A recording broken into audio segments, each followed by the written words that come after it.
Кыргыз Республикасынын Жогорку Кеңешинин депутаты Мадумаров Адахан Кимсанбаевичти кылмыш жаза жоопкерчилигине тартууга макулдук берүүңүздөрдү өтүнөм. Кыргыз абасынан жутуп атат деген маселеси бар бекен, же суусун ичип коюп атат деген эмне маселе экен? Адахан Мадумаровду бийликти күч менен басып алчу адам десек болобу? Албетте жок. Себеп бул киши качан болбосун мыйзамдуулукка чакырып, Конституциянын аткарылышын баарынан талап кылып келет. Болбосо 20-30 миң тарапташын чогултуп, бийликти алууга мүмкүнчүлүк түзүлгөн учурлар деле болсо керек. Ошол эле октябрь окуяларында ар ким ар кайсы министрлик, мекемелерди басып алып жатканда дагы чыккан эмес. Тополоң түшүп жатканда бир канча жолу кайрылуу жасап, бардык тараптарды мыйзамдуулукка чакырып, Конституциянын талаптарын аткарылышын талап кылган. Ар кимиз ар тараптан митингдерди уюштурабыз, демонстрацияга чыгабыз деп. Дагы бир жолу айтабыз. Биримдикке чакырабыз биз. Биз ынтымакка чакырабыз. Азыркы күчүндө турган Жогорку Кеңеш бирөөгө жагат, бирөөгө жакпайт. Бирок легитимдүү орган катарында тез аранын ичинде жыйналып, легитимдүү премьер-министрди дайындашы керек. Биз мыйзамдуулук үчүн күрөшүп келгенбиз. Бирөөлөргө жаман көрүнсөк дагы пикирибизди так ачык гана билдиребиз. Мыйзамдуу гана шайланууну таанышыбыз керек. Биз тааныганыбыз бир тең, биздин өнөктөштөр, чет өлкөлөр дагы таанышы керек. Мыйзамсыз кандайдыр бир күчтөр менен келип, бийликке олтуруп алам деген инсандардын жаңылыштыгын биз соңку тарыхтарда көп жолу көрдүк. Дагы бир жолу баса белгилеп айтам. Бүтүн Кыргызстан саясий партиясы бийлик талашууда, кабинет талашууда, кызмат талашууда эч бир тарабында эмес. Биз андай жолдон алыспыз. Мадумаровдун көз карашын, багытын колдобогон аттуу баштуу адамдар деле бийликтин ага коюп жаткан айыптарын, дегеле бул кишини бийликти күч менен басып алууга даярдык көргөн дегенде акылга сыйбай турганын белгилешкен.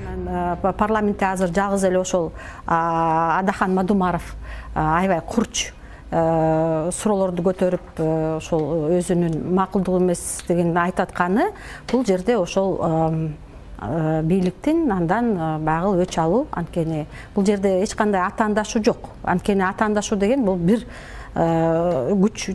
күчтө турган, ошол бир деңгээлде турган болсо анда күрөш.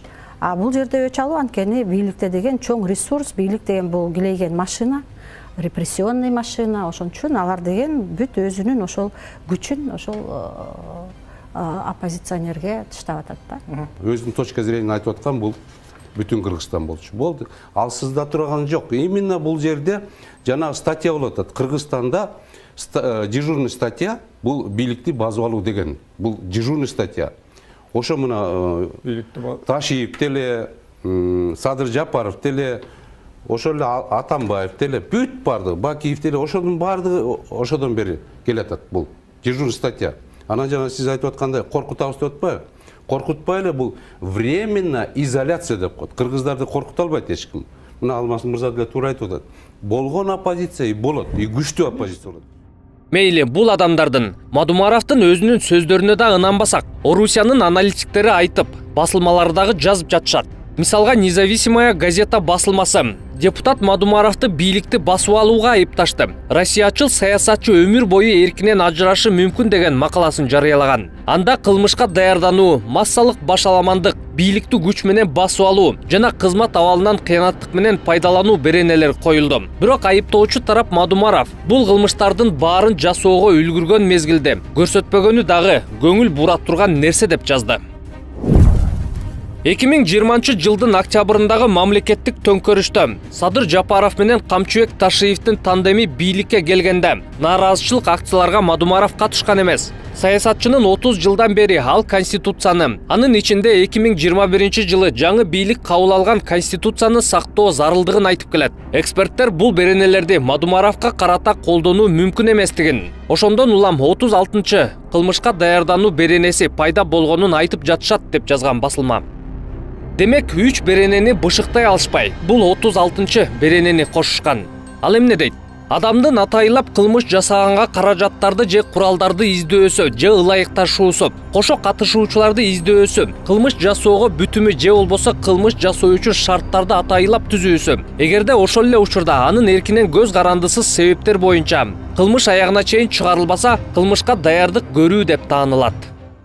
адамдын атайлап кылмыш жасаганга каражаттарды же куралдарды издөөсү дейт, же ылайыкташуусу атаң көрө. Ушул өлкөдө 30 жыл деп айткандан бери ушу менден артык конституцияны бузбагыла, конституциянын алкагында жашагыла деп кыйкырган менчелик киши болбосо керек. Конституциялык сот дагы менчелик ошо конституцияга чакырбаса керек. Анан 278 деп айтты дейт, массалык башаламандыктар дейт. Атаң эми аман эле болсун. Мындайча айтканда, баарына жараткан бар, жараткандын алдында эч ким жоопкерчиликтен кутула албайт. Эми элестеткиле, Мадумаров курал жарак чогултуп, төңкөрүшкө даярданып жатканын. Эгер ошондой аракеттери болсо, элди чогултуп, сүйлөшүп, курал жарак чогултуп жаткан болсо, саясатчылардын төшөгүнө чейин кирип, аудио, видео жазууларды чыгарып жиберген УКМК эбак эле мына деп көрсөтмөк. Эл алдында дагы минтип чакырык жасаганын уккан эмеспиз. Керек болсо, Чыңгыз хан өзүнүн 17 баласы менен бийликти алып койгон. Мына, эмне үчүн биз бул жерге 10 000 адамды топтойбуз деп күтүшүбүз керек экен. Эмне үчүн биз бул жерге 20 000 адамды топтойбуз, анан бийлик алабыз деп күтүшүбүз керек экен. Андай эмес. Керек болсо, кана 20 000 чыгабы? Мени менен башка азыр барып туруп бийликти алабыз. Алыш керек. Алыш керек. Алыш керек.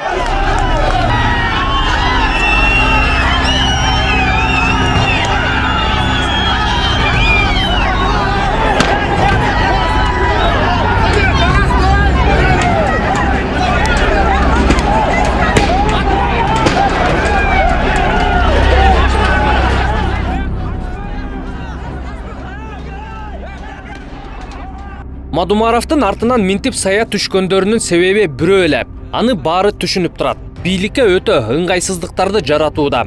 Парламенттин колу менен жасалып жаткан көп иштерине ачык каршы болуп жатат. Ошол эле Кемпироваттын берилишине, казинону адалдаштырууга, сөз эркиндигине болгон кысымдарга, Конституциянын талаптарын, мыйзамдардын аткарылбай жаткандыгына каршы чыгып жатат. Муну жогоруда айткан Независимая газета дагы талдоочунун пикирине шилтеме кылып белгилеген.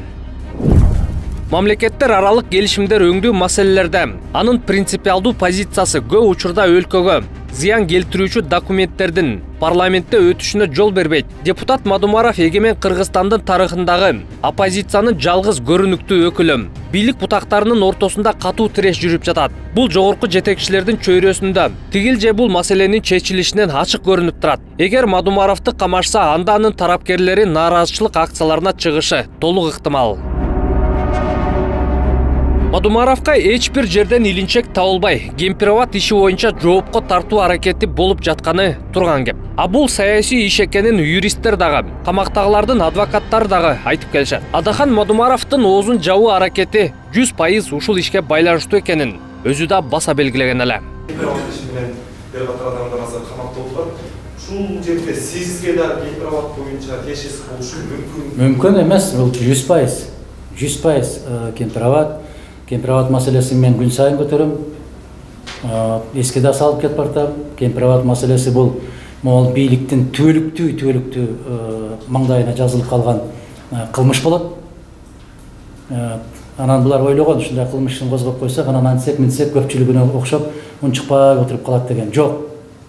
Андай эмес, адамдын башында бир жашоо.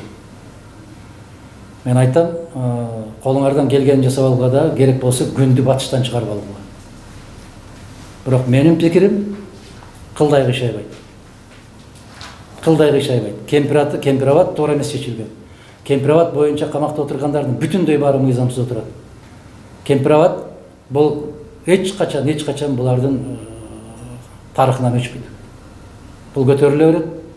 Эртеби кечпи мунун акыйкаттыгы, чындыгы чыгат. Мына бүгүн тилекке каршы эгерде биз мыйзам менен, кагаздар менен иштей турган өлкө болгонубузда, бүгүн эле булар доомат коюп келаткан Исаак Разаковдун мезгилинде, Султан Ибраимовичтин мезгилинде, Турдак Мусубалиевичтин мезгилиндеги окуяларды айтып атпайбы, ошондой эле чечилип калган, кызылдай жалган. Эмне үчүн соңку сөз беребиз деп алдап келип, ушу маселе каралып атканда соңку сөздү бербей койду Мадумаровго. Себеп ошол документтерден чочулайт бар. Ушундай.